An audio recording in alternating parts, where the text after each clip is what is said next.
Hello there, and welcome back to the channel, guys. We are continuing The Mandalorian Season 2. This is Chapter 13, and it is maybe titled The Jedi. Those are the rumors. Sorry, this time around, I couldn't help it. Sometimes it'll just pop up as soon as you go on Facebook or YouTube or something. But other than that, I haven't had anything spoiled from this episode, I'm pretty sure. We are expecting for Ahsoka to maybe show up, especially since this episode is being directed by Dave Filoni, the guy who made Clone Wars and Rebels, where we also see Ahsoka, and she is kind of his creation. You could say, together with Ashley Eckstein, who voiced the character. And we know that Rosario Dawson has been casted to play Ahsoka, so when she shows up, it's going to be very, very, very exciting. And we hope it's going to be in this one. And once again, sorry about the very abrupt end to the last video. Yeah, that's me. Sorry. It was a long day. We were tired, and yeah. But there was a lot of intriguing stuff, at least, going on in the last one. We did get a lot of action, and Carl Weathers proved that he can direct some action, that's for sure. But what we also got was some info on what this whole plot is actually about. The one with Moff Gideon and the cloning. Does it have something to do with Palpatine and Snoke and everything they set up in the sequel trilogy? Are they going to bridge that? Or does it have something to do exclusively with what we got at the very end with what looked like Dark Troopers? And I think it has been confirmed that those were Dark Troopers. And we got introduced to those in some video games way back, Dark Forces and in Jedi Outcast as well. So yeah, I like when they take things from legends and put them back into the universe and into canon, just like Dave Filoni did with Thrawn. So yeah, once again, it's very, very intriguing. There are a lot of theories out there, but most of all, or I think we are just waiting for the show to tell us exactly what's going on. So we don't want to be like, oh, that's exactly what it is yet. There are still many possibilities here. But before we start the episode, you have something you want to say? Skud til første X, hvis I ser med. Yeah, and that was in Danish. It's just Kat saying hi to some of her students who just recently found out that we're doing these videos, and I think some of them kind of liked it. Either way. They have to, or else... They have to, or else bad grades. No. But let's jump into the episode. And you can, of course, always check out our full-length reactions where you can sync up the footage with your own copy of the episode. We also have early reactions for The Legend of Korra at the moment, where we are 3 episodes ahead. It's all over on Patreon, and the link is down in the description below. And here we go. Oh. So is this on Corvus? Someone or something is coming. Yeah? Wait, what? There she is! Oh, holy shit!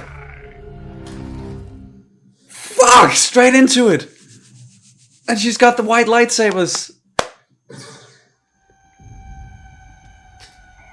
She looks good! Yeah!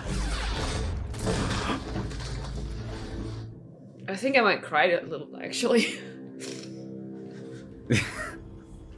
I think you might too.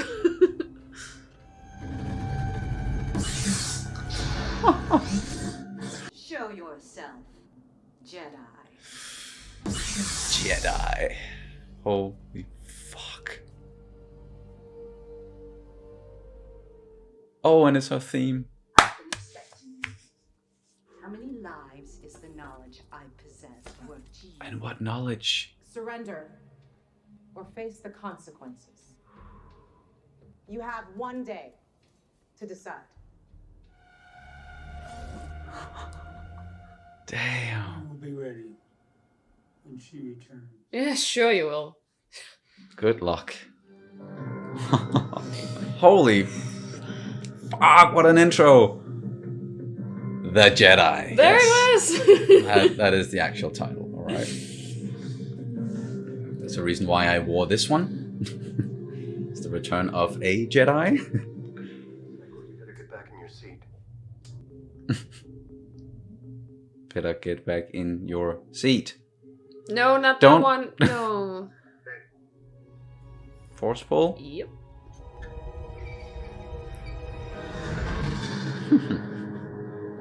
I cannot wait to see what Ahsoka's gonna say about the child. That's an image I've seen before. Yeah, it's reminiscent of the Rebel and Yavin with the same instrument. Yeah. Kind of scanning incoming ships and outgoing.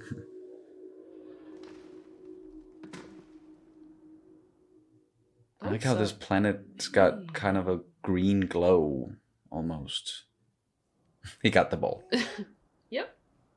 This needs to stay in the ship. But Daddy. Out here. Let's head into town. Ooh, maybe not. See if we can pick up a lead. What if they try to recruit him to take out Ahsoka? Oh, damn. Guild? Last I checked.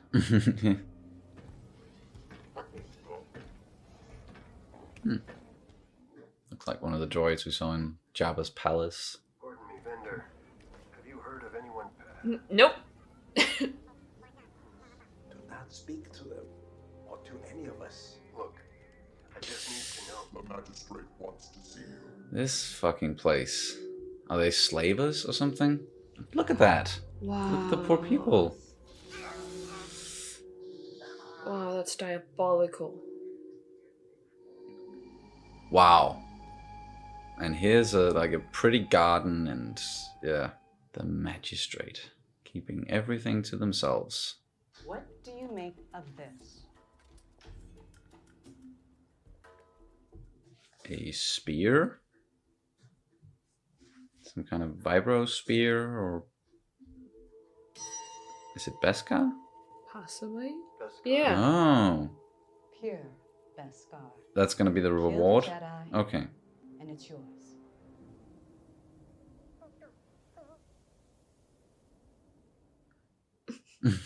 What was that? What is that thing?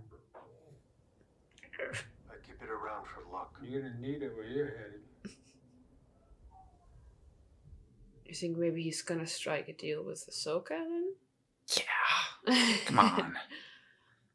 I like how the child has gotten pretty talkative over the last couple of episodes. You can hear it mumbling a lot more in the background. What happened to this fucking planet? Looks like everything has been burned away, and even from space, it looked like... Yeah, just looks like it's been through some shit. Was that an owl? Is that the owl? There's always an owl watching over Ahsoka from the Mortis arc in Clone Wars. Oh, with the daughter and the brother and the sister? Yeah, the son, the daughter, and the father. Yeah. Holy shit! Whoa!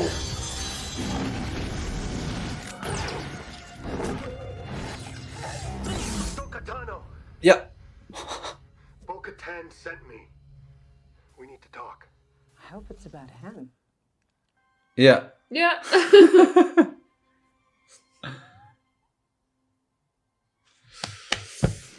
Fuck, it's happening. That imagery. Are they communicating right now? Or is he just... Trying to get a sense of the child. Oh. Hug? Grogu and I can feel each other's thoughts. Grogu. Grogu? Hi. Yes. Alright, we no longer have to say Baby Yoda or the child. He was raised at the Jedi Temple in Coruscant. He Many was. masters trained him over the years. Someone took him from the temple. Who? Then his memory becomes dark. I've only known one other being like this. Yeah. A wise Jedi master named Yoda. Fuck. We got a little bit of the Force. music in the background. His powers. Force is what gives him his powers. It is an energy field, created by all living things. He needs your help. Yes. I'll test him in the morning. Test him. But what's Ahsoka doing at the moment? Like, what's her current mission, so to say, her current quest? Let's see what knowledge is lurking inside that little mind. Even though I was kind of prepared for it, I can't believe we're fucking getting live action Ahsoka Tano. The stone, Grogu. You can do it. Aw. I can't believe he was raised at the Jedi Temple. He already had training and everything. Sense much fear in you. Yeah. I want to see if he'll listen to you. That would be a first. I like firsts. Good or bad, they're always memorable. Oh. True. Grogu. Oh. Come on.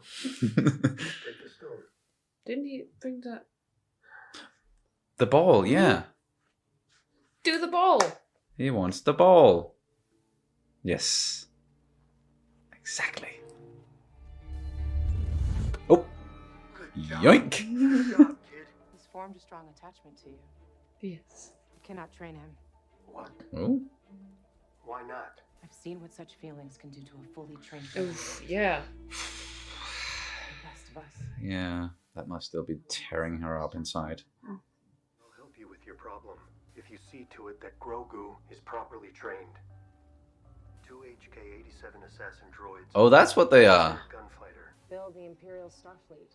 Hmm. She plundered worlds, destroying them in the process. Yeah, it looks like she's still in business. Mm-hmm. A Mandalorian and a Jedi?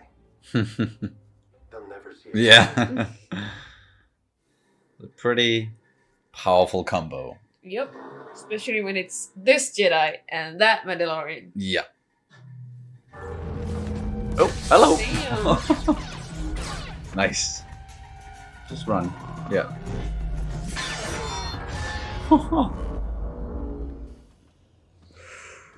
Damn.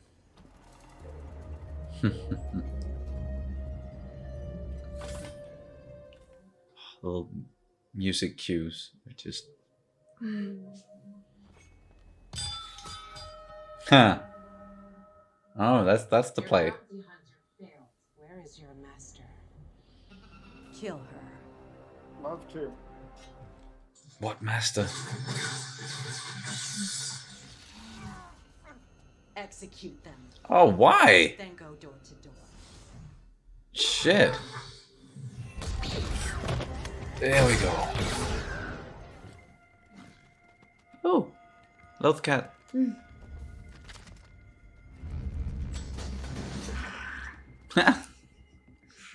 Funny to see them. Oh, I love when, yeah, she pulls out her lightsabers like that. You did.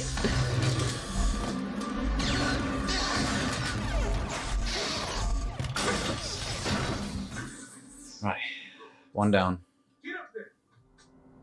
Classical duel. Oh.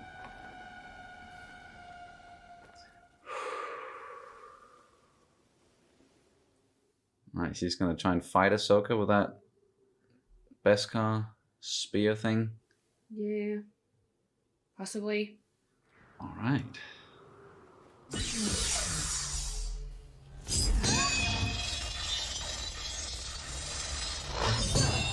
Who do you think's gonna win? My money's on the Jedi.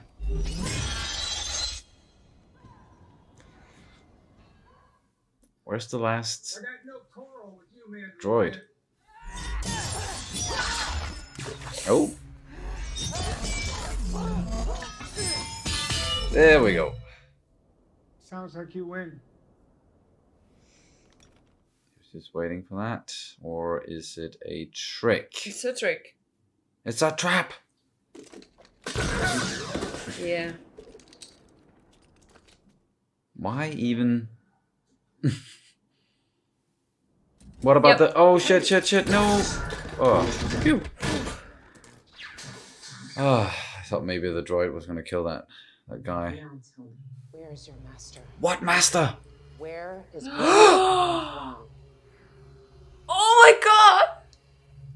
She's looking for Thrawn still! Did that happen? So that means she hasn't found Ezra yet.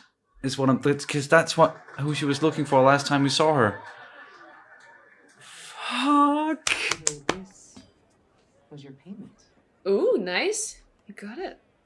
Belongs with the Mandalorian. Yes. Wait here. I'll go get him.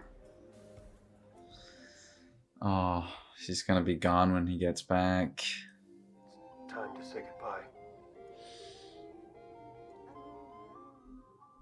Or maybe Mando's gonna take off with Grogu. He doesn't want to say goodbye. I don't. You're like a father to him. Okay. I cannot train him. Go to the planet Tython. There you will find the ancient ruins of a temple that has a strong connection to the Force. I've been to that temple. It's in the Old Republic, right? Mm-hmm. There's a chance a Jedi may sense his presence and come searching for him. Then again, there aren't many Jedi left. Luke? May the Force be with you. Oh, that was a short visit.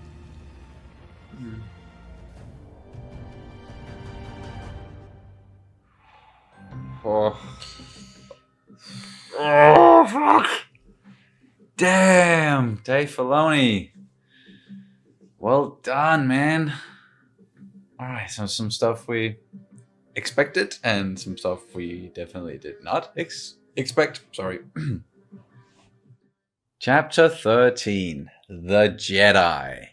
And boy, did we get some Jedi action. And Straight from the get-go. yeah, straight from the, like, they opened with Ahsoka just slaughtering these poor mercenaries, or this local little militia from this magistrate that was kind of a menace in the galaxy, one could say, even though they talked about some things in the Clone Wars that happened to her and her family, and she lost a lot, and then she helped the Empire, and now she's been destroying and burning planets and killing people. And yeah, you could very easily see that on just how the planet was looking with the forest and the destruction. Yeah, she's been mining some resources out of that planet for sure. Damn, yeah. So good riddance. And yeah, they wanted to get rid of a Jedi who's kind of causing problems for them in Ahsoka Tano, and the reason why Ahsoka was trying to get to this magistrate was so that she could ask her something. Where is your master? She kept asking her that, or she kept talking about that through the episode. And I was thinking, okay, who could she be referring to here? The most likely scenario while we were still watching the episode to me was it's probably just going to be Moff Gideon, and that's how they're going to tie in the Moff Gideon plot to what Ahsoka is doing. But no, she's still looking for Grand Admiral Thrawn. And for those of you who don't know who Thrawn is, we met him first way back in the early 90s in a series of books called the Thrawn Trilogy. That was kind of like the unofficial episodes 7, 8, 9. And then a lot of books came after that. And then we got the prequels and all the way up to Disney buying Lucasfilm. And then they did the thing where they told us that everything in the expanded universe pretty much is no longer canon. It's all legends. So everything that we had with Thrawn before that was now non-canon. But then Dave Filoni made this decision to bring him back into to the story. And he did that through Rebels. And in Rebels, it kind of ends with Ahsoka and another character called Sabine, who's also a Mandalorian. They go out and they're going to look for kind of like the main character in the series Rebels, Ezra. But Ezra disappeared with none other than Grand Admiral Thrawn. So that's why I was kind of like, okay, so is she still looking for Ezra? Or has she maybe found Ezra and Ezra wants her to look for Thrawn? Or yeah, it's I'm thinking she's still looking for Ezra, and she knows that Thrawn They and Ezra, disappeared yeah, together. exactly. So, and maybe then she heard rumblings about Thrawn still controlling things, and then she went like, okay, so if he's alive out there, then he must know where Ezra is. So I have to find him first, and this is how she's going about it. So it's just bringing in that storyline, and I really love that. I know it's very almost like inside baseball, just for people who've watched Clone Wars and Rebels and all the animated stuff. But I still like how they are connecting it, because it does make sense for this story. Like the series is called The Mandalorian. We're following a Mandalorian, so it makes sense that they're going to bring in some Mandalorian culture.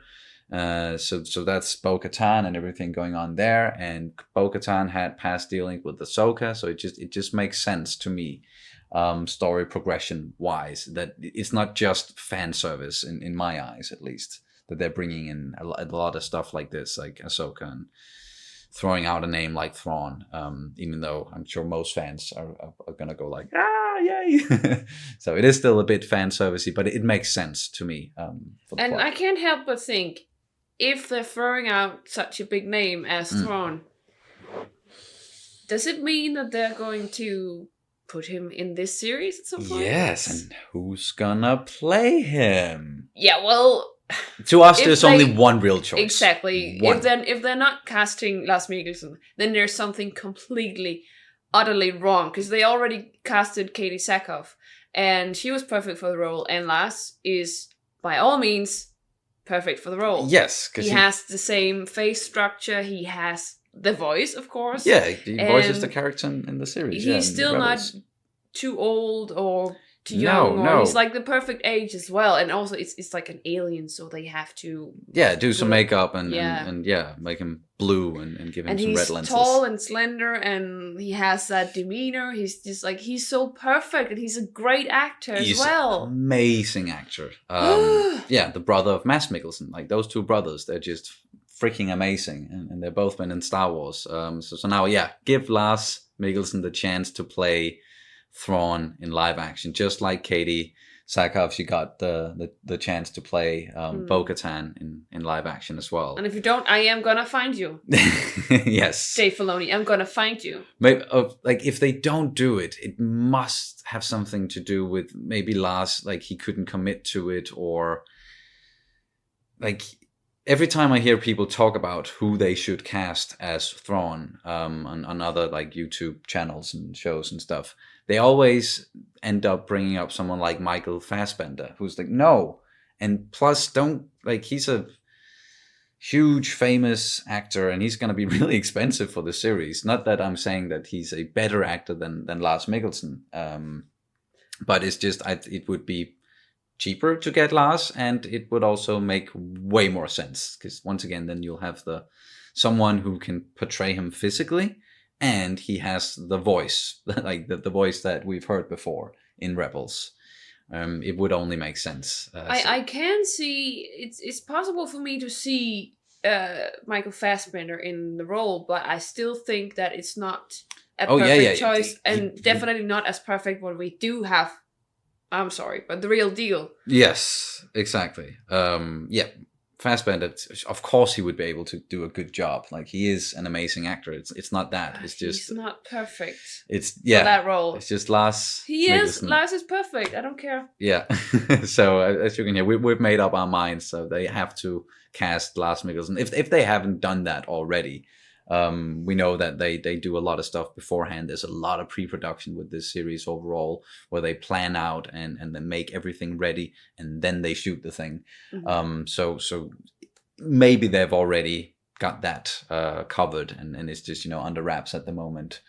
Yeah, who knows? It is a big name to throw out there. It is a very, very big name, and just throwing out that name, yes, now you have to revisit that in this series, or maybe they're not going to revisit it in this series, and we're going to get the Ahsoka spin-off, and then we're going to follow her story, and this was just just the Mando story and Ahsoka story just meeting up, and then they're going to go. Yeah, I don't know how I feel separate. about that. That's when I think it becomes too much of an inside joke or like an inside thing. when you throw out a big name like that and then you just like never visit that. Oh, you don't follow up on it. Yeah, exactly. Much. I think that's I think that's a bit of a shoddy work thing, but that's just my. I think they should follow up on it in this series, also because Thrawn, he's probably still maybe involved with the Empire or the remnants of the Empire, and maybe even Moff Gideon's plans. Like he could be the guy who's giving Gideon orders. Exactly. I don't know, yeah. That's just what I was about to say. That maybe that Thrawn is actually above him, because how would Gideon know about like the Darksaber and stuff?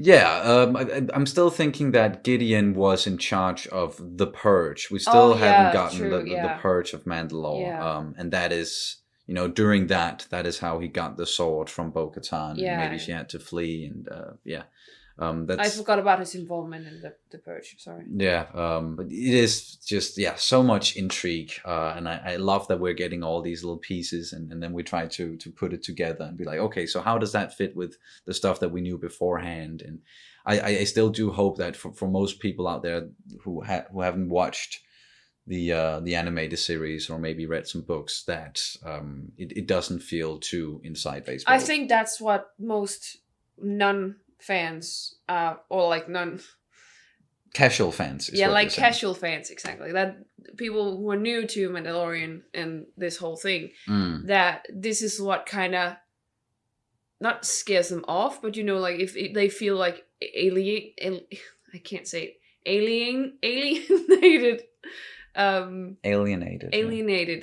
by this whole fan thing, where it's like, oh, this guy and this by guy all and the this connections and all the connections, and basically just following up from another storyline, and basically almost expecting people to have seen it beforehand and stuff like that. And I can see, I'm not saying I agree, I can understand if people feel alienated by.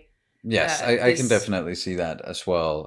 I do also know a lot of people who are like, they have no prior knowledge about anything, not Ahsoka, Bo-Katan, anything going on, and to them it's just like, oh, this is just a new character, and they don't need to explain it in detail to me. This is a new character, and I understand that, and let's go from here. But as I said, I definitely also understand people, like if they know, or if someone tells them that, oh, this and that character, they were in all these, like this prior stuff, and there's all this lore connected to them, then maybe they're gonna feel like, oh, so that means I'm gonna miss out now. But yeah, to me, like the argument that I use sometimes when it comes to in Star Wars, should they use something that's already established and something that we already know about, or should they make up something new? I definitely don't. I like new stuff for sure, and that is how you evolve the story and the universe and everything, that you introduce new elements. But when a lot of times you don't have to, if there is something that will make sense for the story. Just an example I can think of here is from The Rise of Skywalker, where there's this Sith Wayfinder, which is basically just a Sith holocron. They just came up with a new name for it. So it's just like, just use what is already there, because a Sith holocron is still going to be new to the casual fan. So it doesn't matter if you call it a holocron or a Wayfinder, but if you go with the holocron, then it's the same to the casual fans, and all the hardcore fans will go, yes. But I think it's a question of balance. Yeah, definitely. It's not that simple. Mandalorian started as like the perfect balance between it's set in something we already know. There's a lot of things from the original trilogy. There's a lot of nods. Like it was a lot of fan service, but we still had a completely fresh story about a completely fresh character. We were set into a world of like something that was completely fresh, but within familiar settings. And at this point, I feel the scales tipping. It's not a problem for me personally, because I have watched almost all Clone Wars and almost all of Rebels, or at least, a lot of it, enough to know who people are and how to make sense of it all without having seen that much. Still, for me, it's fine, but for people, I can definitely see how the scales are tipping now, Yeah. and it begets too much of like too familiar things for fans, and not enough fresh things for new people, and so it's for me it's like you have to balance it properly, definitely. and now it's just the scales are tipping. Yes, it makes sense. It makes sense. What I'm just hoping for here is that if people are really curious about all this lore, and they go like, oh, this newer character, Ahsoka, I find her really intriguing. Maybe I should go back and watch some of the animated stuff, or go back and read some books, and that will introduce them to more things in the universe. And that is also how you expand the lore and let people get into all of that. So I hope that some people out there, that's how they look at it as well, and they're not just gonna go like, oh, this character has already been established. Give me something completely new. Because I know some people they were more expecting for this show to be him as a bounty hunter going around the galaxy and getting into all sorts of new adventures, and they're gonna stay in like the underworld, and maybe not really introduce anything that ties to the bigger narrative, the bigger plot that we got in the movies and some of the animated series. But to me, it makes sense, especially when you think of the name of the series, The Mandalorian, that they're gonna have to bring in some Mandalorian culture, and that is very heavily tied to Ahsoka at this time, or it was before. So it's just progression wise, it makes sense to me. But we understand if this series, if the scales has tipped, as Kat was talking about, if the scales has been tipped, have been scales have been tipped. Yeah, sorry. Sometimes English.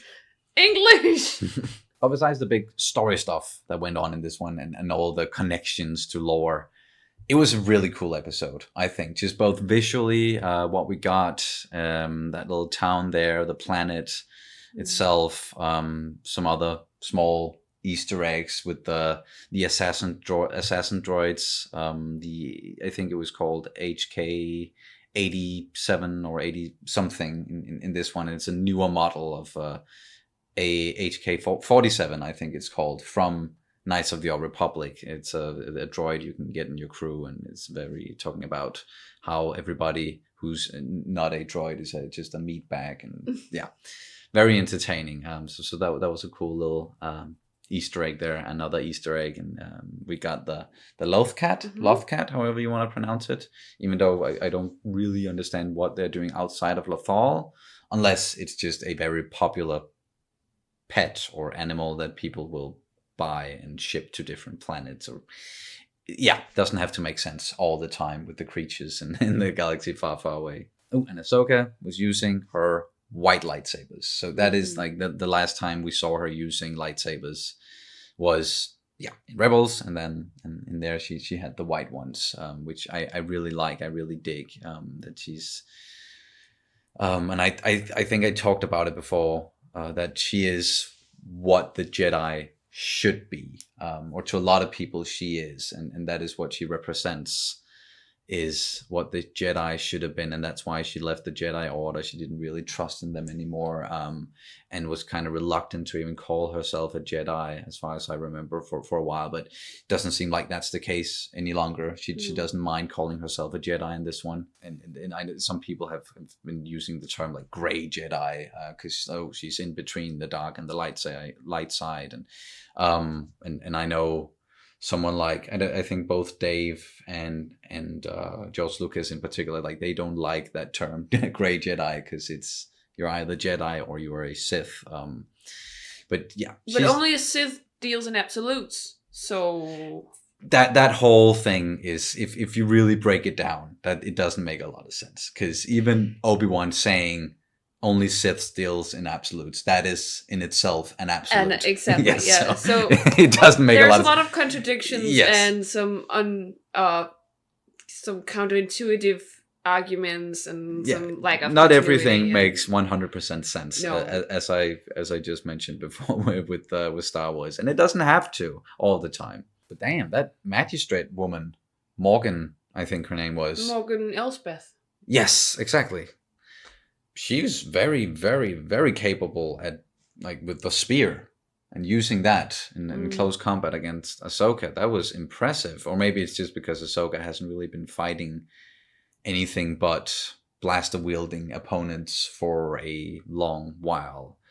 And let's just get into, the ending of the episode. So Ahsoka, she's saying like, I can't train him.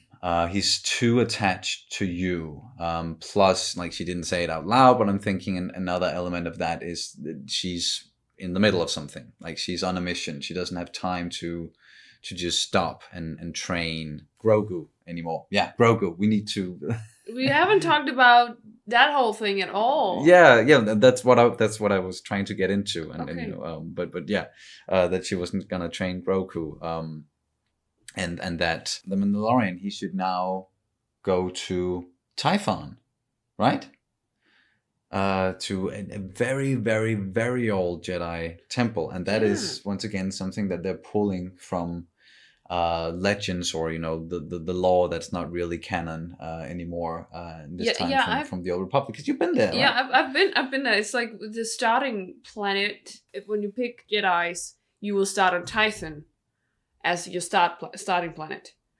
And then you go through all of the Jedi things. You have to find your own crystal and build your own lightsaber in Typhon. And you go to this old temple, and there's a whole lot of old Force energy in that temple. So that's why I would say that's why Ahsoka is telling Mando to go there with Grogu. Exactly. Yeah. It's.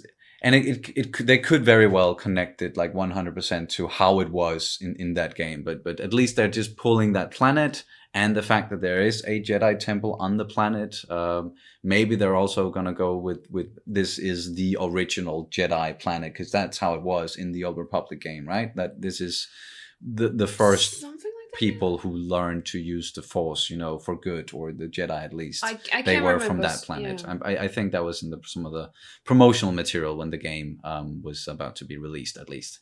Anywho, he's gonna go there and then reach out to other Jedi or someone else who can maybe train Grogu. Let's just real quick. Grogu, holy fuck. Grogu, yeah. He has a name now. He has a name. It's so weird that we're gonna have to not call him the child or the kid or Baby Yoda I'm anymore. gonna call him Baby, I don't care. The baby. Yeah. Probably still gonna call him that from time to time. But at least, yeah, Grogu. He has a name now. And Grogu, he does need some training. If Ahsoka can't do it, then some other Jedi, as you said, there's definitely not a lot of Jedi left. As far as we know, it's just her. Then maybe Ezra is still out there somewhere if he's alive. And then we have Luke, who's getting ready to start his Jedi Academy. And we know that he's going to train Leia as well for a little bit. Are they going to bring in Luke and Leia in this? And if they do, then they're gonna have to get some, like they're gonna have to recast them in a way. They wouldn't do that. I don't know. Like it would make sense, because in just, at least as far as we know, Luke is the only one who has any intention of training new Jedi in this world. But we don't know, because we don't know how many Jedi are left. No, we don't exactly. So... Like, of course, there could still be some out there who have been in hiding for a long while. Like Ahsoka, obviously, she survived both the Clone War and the Civil War, Galactic Civil War, and she's now roaming about, or still active after Return of the Jedi. And we thought at the time when those movies they got released that Luke was the only Jedi, and then Leia, he can train her. But yeah, it's gonna. What I'm trying to say is just it's really exciting that they're getting into this stuff. And once again, I know some people, they're gonna be turned off by it because they want some of their Star Wars to be without the Force in it, and they don't want it to be connected so closely to the bigger narrative. But yeah, I don't mind it. I think it's a pretty natural progression in the story that they're telling right now, and with the child or Grogu, and now that we got Ahsoka, that yeah, it makes sense. I'm just so curious about how and when they're gonna tie in more stuff, and what they're gonna tie in, and how's this how the rest of the season, what is going to look like. I really am. But we've been talking for a while now. Is there anything you want to add to just to this very one? quickly? Yeah. Grogu talks a lot. Yeah. He can even make himself be understood, or at least Ahsoka understood him. I think maybe she was like reading his mind with The Force. Sure. It was like a Force connection. Yeah. But I still like he has something inside, you know, and he can communicate. And we got a lot of background information about him. Like he was raised on Coruscant. Yes. And taken away, and then everything went dark. That's pretty big, actually. Yeah. She talked about like how there's so much fear and anger inside him, and that's why she was a bit afraid of teaching him, because of course she has deep trauma from a certain Anakin, and I can totally understand why she would be very wary of trying to she knows what can happen if a Jedi or if a powerful Force wielder falls to the dark side. Even the best of them. Even the best of them. Oh, that hurt. Oh yeah, that still makes me think of the scene in Rebels when that's, watch it if you haven't. It's really good. But that's so interesting that he was actually raised on Coruscant, trained at the Jedi Temple, and then someone took him from the Jedi Temple into hiding, and then things went dark. And we also do know that the Empire or the remnants, Moff Gideon, and they had him at one point, and they were using him as some sort of donor or something for whatever cloning experiment they're doing with Force sensitives and midichlorian counts and all of that shit. So maybe that's the trauma, and that is why Grogu is like, no, I'm gonna close myself off, or maybe it's like a natural defense mechanism. Yeah, that you're just that's what your brain does, at least humans. If you experience deep trauma sometimes, your brain just shuts itself off simply to protect itself. Yeah, and perhaps it's the same thing that happened here. Perhaps that's once again so damn intriguing and exciting to get into. Can't help but think, like, he's 50 years old, so he must be one of the few survivors from Order 66. Oh yeah, definitely.